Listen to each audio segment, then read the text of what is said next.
எல்லா குழந்தைங்களுக்கும் என்னோட வணக்கம். நான் உங்க தீபிகா அருண். என்ன குழந்தைங்களா, பெரியோர் வாழ்விலே இந்த தொடர்ல அடுத்த கதையை கேட்க தயாரா இருக்கீங்களா?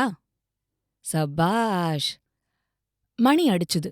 பூகோள ஆசிரியர் வகுப்புக்குள்ள நுழைஞ்சார். பூகோளமா அப்படின்னா என்னன்னு யோசிக்கிறீங்களா? வேற என்ன, உங்க அப்பா அம்மா கிட்ட தான் கேட்கணும்னு சொல்லப் போறேன். கேளுங்க. சரி சரி, பூகோள ஆசிரியரை பார்த்ததும் எல்லா மாணவர்களும் எழுந்து மரியாதையா நின்னாங்க. மரியாதையா எழுந்து நின்னாங்கன்னு சொல்றத விட நடுநடுங்கிக்கிட்டே எழுந்து நின்னாங்கன்னு சொன்னாதான் ரொம்ப பொருத்தமா இருக்கும். ஆமா, அந்த ஆசிரியர் ரொம்ப பொல்லாதவர். அவருக்கு கோபம் வந்துடுச்சுன்னா மாட்ட அடிக்கிறது மாதிரி மாணவர்கள அடிச்சுடுவார். அவர் வகுப்புல வந்து உக்காந்ததும் கேள்வி கேட்க ஆரம்பிச்சிருவாரு. நரேந்திரா, எழுந்துரு அப்படின்னு சொல்லிட்டு முதல் நாள் நடந்த பூகோள பாடத்திலிருந்து ஒரு கேள்வி கேட்டார். நரேந்திரன் உடனே எழுந்தான். கேட்ட கேள்விக்கு கொஞ்சம் கூட தயக்கம் இல்லாம விட சொன்னான். அவன் சொன்ன பதில கேட்டதும் ஆசிரியர், டேய், என்னடா தப்பு தப்பா வளர்ற அப்படின்னு கத்துனாரு. இல்ல ஐயா, சரியாத்தான் சொல்றேன். என்ன, சரியாத்தான் சொல்றியா? அப்படின்னா நான் முட்டாள்னு சொல்றியா? இல்ல ஐயா, நான் சொன்ன விடை சரியானதுதான். தவறான விடையையும் சொல்லிட்டு எதிர்த்து வேற பேசுறியா? அப்படின்னு கோவமா கத்திக்கிட்டே அவரு எழுந்து போயி பெரம்பால நரேந்திரனை அடிக்க ஆரம்பிச்சிட்டாரு. அவர் என்ன அடிச்சாலும் நரேந்திரன் தான் சொல்றது சரிதான் அப்படின்னு அழுத்தம் திருத்தமா சொன்னான். திரும்ப திரும்ப சொன்னதையே அவன் சொல்லிட்டு இருந்ததுனால அவருக்கு கோவம் ஜாஸ்தியாயிடுச்சு. கோவம் ஜாஸ்தி ஆயிட்டாதான் தலகால் புரியாதே. ஆத்திரத்துல நரேந்திரனை நல்லா அடிச்சிட்டாரு. கடைசியில அவரு கை வலிச்சப்புறமா அவர் இடத்துல போய் உட்கார்ந்துக்கிட்டாரு. கொஞ்ச நேரம் ஆச்சு. அவரோட கோவம் அடங்கிச்சு. நிதானமா யோசிச்சாரு. நரேந்திரன் சொன்ன விடை சரிதான் அப்படிங்கறது அப்பதான் அவருக்கு புரிஞ்சுது. தன்னோட தவற உடனே உணர்ந்தாரு. உடனே எழுந்து நரேந்திரன் கிட்ட வந்தாரு. நரேந்திரா, உன்னை நான் தப்பா அடிச்சிட்டேன். நீ சொன்னதுதான் சரி. என்ன மன்னிச்சிடு அப்படின்னு வருத்தத்தோட சொன்னாரு. வகுப்புல இருந்த மத்த மாணவர்கள் எல்லாரும் இத பார்த்து வியந்தாங்க. அந்த உபாத்தியாயரும் அன்னிலிருந்து அடிக்கறத நிறுத்திட்டாரு. சரியான விடை சொன்னதும் தண்டனை வாங்கினானே அந்த மாணவன்.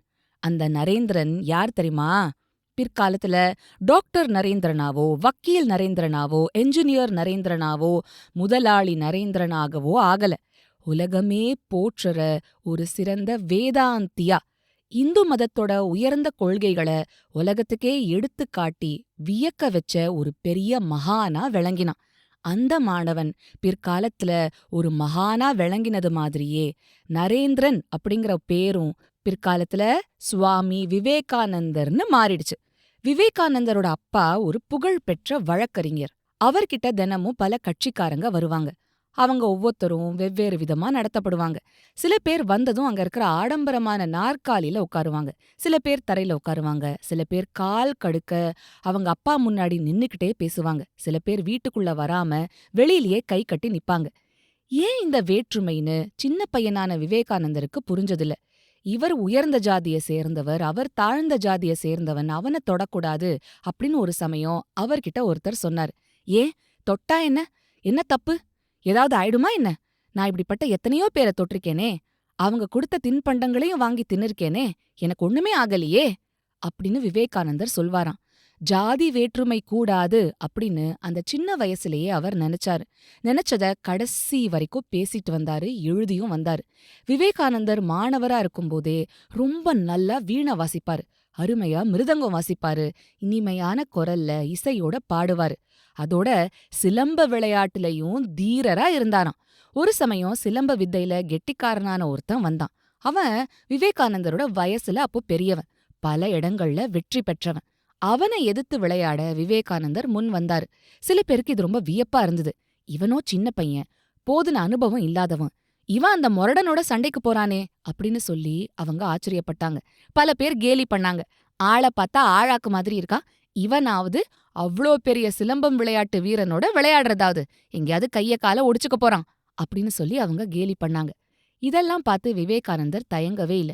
வீரமா அவனோட சிலம்பம் விளையாடினாரு. 2 பேரும் ரொம்ப நேரம் மும்முரமா விளையாடினாங்க. விவேகானந்தரோட ஆட்டத்தை பார்த்த எல்லாருமே ஆச்சரியப்பட்டாங்க. அவரோட திறமையையும் நுட்பமதியையும் பாராட்டினாங்க. விடாத, சபாஷ் அப்படின்னெல்லாம் ஊக்கமூட்ட ஆரம்பிச்சாங்க. கடைசியில விவேகானந்தர் தான் வெற்றி பெற்றாரு. சாதாரண வெற்றி பெறல, எதிரியோட சிலம்பத்தடி சின்னாபின்னமா உடைஞ்சு போற அளவுக்கு வெற்றி பெற்றாரு. விவேகானந்தர் சின்ன பையனா இருந்தப்போ அவரோட நண்பன் ஒருத்தரோட வீட்டுக்கு அடிக்கடி விளையாட போவார். நண்பன் வீட்டு தோட்டத்துல ஒரு செண்பக மரம் இருந்தது. அதுல விவேகானந்தரும் அந்த நண்பனும் ஏறி விளையாடுவாங்க. விவேகானந்தர் அதோட உச்சியில ஏறி கிளைகள்ல கால் ரெண்டையும் மாட்டிக்கிட்டு தலைகீழா தொங்குவாரு. கிளைக்கு கிளை தாவுவாரு. மேல இருந்து கீழே குதிப்பாரு. கீழே இருந்து மேல மளமளன்னு ஏறுவாரு. இப்படிப்பட்ட சர்க்கஸ் வேலையெல்லாம் அவருக்கு ரொம்ப பிடிக்கும். மரத்துல ஏறி இப்படி குறும்பு பண்றது அந்த வீட்ல இருந்த ஒரு கிழவருக்கு பிடிக்கவே இல்ல. அதனால அவர் ஒரு நாள் விவேகானந்தர் கிட்டயும் அவரோட நண்பர்கிட்டயும் வந்து, "நீங்க அந்த மரத்துல ஏறக்கூடாது. ஏறுனா ஆபத்து. அந்த மரத்துல ஒரு பிரம்ம ராட்சசன் இருக்கான். அவன் நடுராத்திரி வெள்ள உடையோட இங்கேயும் அங்கேயும் சுத்திக்கிட்டு இருப்பான். யாராவது மரத்துல ஏறுனா அவன் அவங்க கழுத்தை புடிச்சு தூக்கிக்கிட்டு போயிடுவான். ஜாக்கிரதை." அப்படின்னு கட்டுக்கதை கட்டி பயமுறுத்திட்டு போனாரு. இந்த கதைய கேட்டதும் அவங்க பயந்துருவாங்க. அப்புறம் அந்த மரத்து பக்கமே தலை காட்ட மாட்டாங்கன்னு அவர் நினைச்சிட்டு இருந்தாரு. ஆனா விவேகானந்தர் இந்த மிரட்டலுக்கெல்லாம் பயப்படல. தைரியமா மரத்துல ஏறி விளையாடுவாரு. ஆனா அவரோட நண்பனோ ரொம்ப பயந்தான்.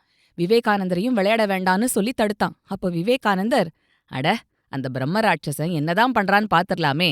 இவ்ளோ நாளா நாம இங்க விளையாடிட்டு தானே இருந்தோம். அந்த கிழவர் சொன்னது உண்மையா இருந்தா எப்பவோ நம்மள அந்த பிரம்ம ராட்சசன் புடிச்சிட்டு போயிருக்கணுமே." அப்படின்னு சொல்லி சிரிச்சாரு. சிரிச்சுக்கிட்டே மரத்துல ஏறி தலகீழா தொங்கி விளையாடினார். ஆழ்வார் சமஸ்தானத்துல ஒரு திவான் இருந்தாரு. அவருக்கு சுவாமி விவேகானந்தர் கிட்ட அளவில்லாத பக்தி.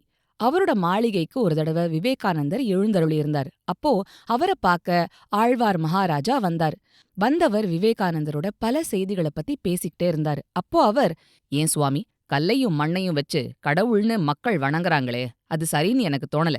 இப்படி நான் சொல்றதுனால எனக்கு ஏதாவது ஆபத்து ஏற்படுமா என்ன?" அப்படின்னு கொஞ்சம் கிண்டலா கேட்டாரு. விவேகானந்தர் அதுக்கு ஒன்னும் பதில் சொல்லல. கொஞ்ச நேரம் ஆச்சு. விவேகானந்தர் அங்க சுவத்துல மாட்டப்பட்டிருந்த ஒரு படத்தை பார்த்தாரு. அது அந்த அரசரோட படம். உடனே அதை எடுத்துட்டு வர சொல்லி திவான் கிட்ட சொன்னாரு. திவான் படத்தை எடுத்துட்டு வந்தாரு. படத்தை கையில வாங்கின விவேகானந்தர் திவானையும் அங்க இருந்த மத்தவங்களையும் பார்த்து, "இதோ இருக்கே இந்த படம். இது மேல நீங்கெல்லாம் துப்புங்க" அப்படின்னாரு. இந்த வார்த்தையை கேட்டதும் அவங்கெல்லாம் திடுக்கிட்டாங்க. "என்ன சுவாமி, இது அரசரோட படம் இல்ல? அதுல துப்புனா தப்பு தானே?" அப்படின்னாங்க. "இதுல கண்ணாடியும் காகிதமும் தானே இருக்கு. உங்க ராஜாவா இருக்காரு. ராஜா இதுல இல்லனாலும் ராஜாவோட உருவம் இருக்குல்ல. ஆமா, ராஜாவோட உருவம்தான் இதுல இருக்கு. இந்த உருவத்து மூலமா நீங்க உங்க அரசருக்கு மரியாதை செலுத்துறீங்க. அதே மாதிரி தான் நாங்களும் இந்த உலகத்தை படைச்ச ஆண்டவனுக்கு ஒரு உருவத்து மூலமா வணக்கம் செலுத்துறோம். இந்த படத்தை பார்த்து கண்ணாடியே காகிதமேன்னு நீங்க சொல்றதில்ல. அதே மாதிரி தான் கல்லே மண்ணே தாமிரமேன்னு நாங்களும் சொல்லி வணங்குறதில்ல. கடவுளோட உருவங்களாகவே கருதி வணங்குறோம்" அப்படின்னு சொன்னாரு விவேகானந்தர். இத கேட்டதும் மன்னரோட மனம் மாறுச்சு. விவேகானந்தர் கிட்ட அவர் மன்னிப்பு கேட்டுக்கிட்டாரு. ஒரு தடவை விவேகானந்தர் ரயில்ல 2ஆம் வகுப்புல பிரயாணம் செஞ்சுட்டு இருந்தார்.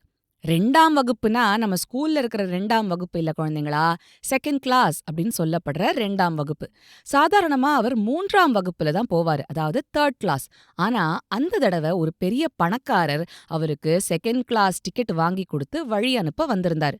விவேகானந்தர் இருந்த வண்டியில 2 வெள்ளைக்காரங்களும் இருந்தாங்க. வெள்ளைக்காரங்கன்னா யாரு? பிரிட்டிஷர்ஸ். அவங்களுக்கு விவேகானந்தரை பார்க்க வேடிக்கையா இருந்தது.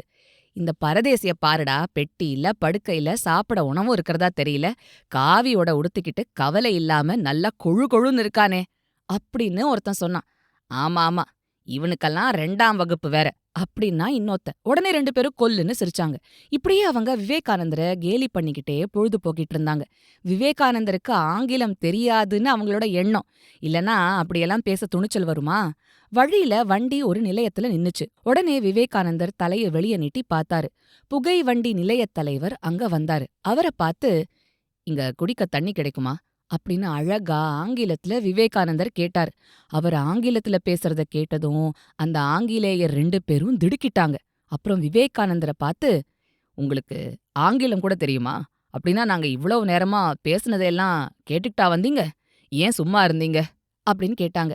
"நான் மூளை இல்லாதவங்கள பாக்குறது இது முதல் தடவை இல்ல" அப்படின்னு அழுத்தம் திருத்தமா சிரிச்சுக்கிட்டே சொன்னாரு விவேகானந்தர். "என்ன, நாங்களா மூளை இல்லாதவங்க?" அப்படின்னு கேட்டுக்கிட்டே 2 பேரும் விவேகானந்தரை தாக்க வந்தாங்க. விவேகானந்தர் பயந்துடல. "ஓஹோ, புத்தியதான் உபயோகப்படுத்த தெரியல, சக்தியையாவது உபயோகப்படுத்தலான்னு பாக்குறீங்களா? நான் அதுக்கும் தயார்தான். வாங்க பாக்கலாம்" அப்படின்னு சொல்லி சட்ட விளிம்புகளை மடிச்சுக்கிட்டே கிட்ட வந்தார். அவரோட திடமான உடலையும் திரண்ட தோள்களையும் வலிமை மிக்க கைகளையும் பார்த்த அவங்க நடுநடுங்கி போயிட்டாங்க. பேசாம பொட்டிப்பாம்பா அடங்கிட்டாங்க. விவேகானந்தர் ஒரு பெரிய லைப்ரரியில இருந்து ஒரு நாளைக்கு ஒரு பெரிய புத்தகத்தை எடுத்துட்டு போவாராம். அடுத்த நாளே அத திருப்பி குடுத்துட்டு வேற புத்தகத்த எடுத்துப்பாராம். லைப்ரரியன் கேட்டாராம், "நீ படிக்கிறியா இல்ல சும்மா பாக்குறியா?" அப்படின்னு. அப்ப விவேகானந்தர் சொல்வாராம், "இந்த புத்தகத்திலேருந்து நீங்க என்ன எந்த கேள்வி வேணா கேட்கலாம்." அப்படின்னு சொல்லும்போது, அந்த புத்தகத்திலிருந்து எத கேட்டாலும் சரியான பதில் குடுப்பாராம். அவ்வளவு நல்ல ஞாபக சக்தி விவேகானந்தருக்கு. விவேகானந்தருக்கு தியானம் பண்றது எவ்ளோ பிடிக்குமோ, அதே அளவுக்கு கால்பந்து விளையாடுறதும் பிடிக்குமாம். உடம்பு திடமா இருந்தாதான் மனசும் திடமா இருக்கும்னு சொல்லுவாராம். அந்த காலத்திலேயே அமெரிக்காவுக்கு போயி ஒரு பெரிய கூட்டத்துக்கு நடுவுல பேசும்போது, மத்தவங்கள மாதிரி லேடீஸ் அண்ட் ஜென்டில்மென் அப்படின்னு பேசாம, "அன்பு சகோதர சகோதரிகளே" அப்படின்னு ஆரம்பிச்சாராம். அத கேட்டதும் அங்க இருந்த எல்லாரும் 2 நிமிஷம் கை தட்டிக்கிட்டே இருந்தாங்களாம். ஏன்னா, உலகத்துல இருக்கிற எல்லாரையும் அவர் தன்னோட சொந்த குடும்பம் மாதிரி நெனச்சாரு. என்ன குழந்தைங்களா, சுவாமி விவேகானந்தர பத்தின நெறைய அருமையான தகவல்கள நீங்க இந்த கதை மூலமா தெரிஞ்சுக்கிட்டீங்க தானே? சரி, இன்னொரு கதையோட உங்கள சீக்கிரமா சிட்டுக்குருவி பாட்காஸ்ட்ல சந்திக்கிறேன். அதுவரைக்கும் சிரிச்சுக்கிட்டு கிரிச்சுக்கிட்டு சந்தோஷமா இருங்க.